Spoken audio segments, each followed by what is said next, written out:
السلام علیکم سامعین، ایک مرتبہ کا واقعہ ہے کہ ایک بار سرکار غوث اعظم رضی اللہ تعالیٰ عنہ دریائے دجلہ کے پاس سے گزر رہے تھے۔ اسی دوران کچھ عورتیں پانی لینے دریا کے کنارے آئیں اور پانی بھر کر واپس جانے لگیں، لیکن ایک بڑھیا نے اپنا برتن زمین پر رکھی اور رونے لگی۔ سرکار غوث پاک نے اس بڑھیا سے رونے کا سبب پوچھا تو اس بڑھیا نے بتایا کہ میرا ایک بیٹا تھا۔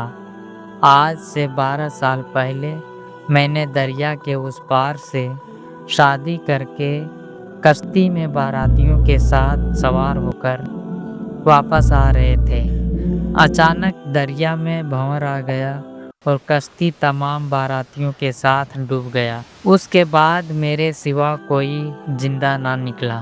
اس حادثے کو ہوئے 12 سال تو ہو گئے، لیکن میں جب بھی یہاں پر آتا ہوں تو وہ واقعہ یاد آتا ہے اور میں رونے لگتا ہوں۔ اس واقعے کو حضرت غوث پاک رضی اللہ تعالیٰ عنہ نے سنا تو انہیں رحم آیا اور اس بڑھیا کے حال زار پر رحم آیا تو آپ نے اللہ تعالیٰ سے دعا مانگی اور آپ کا دعا مانگتے ہی قبول ہو گیا۔ ادھر قبول ہوا کہ اچانک دریا میں ہلچل پیدا ہوا اور اس جگہ سے کشتی نمودار ہوا جس جگہ ڈوبا تھا، اور اس بڑھیا کا بیٹا اپنی بیوی اور باراتیوں کے ساتھ شان و شوکت سے صحیح اور سلامت باہر نکل آیا۔ یہ کرامت دیکھ کر سب حیران ہو گئے۔ اس کے بعد دلہا غوث پاک کا مرید ہو گیا اور اسے غوث پاک نے خلافت بھی دی۔ اس دلہے کا مزار آج گجرات میں ہے اور وہ شاہ دلہا دریائی رحمۃ اللہ علیہ کے نام سے مشہور ہوئے۔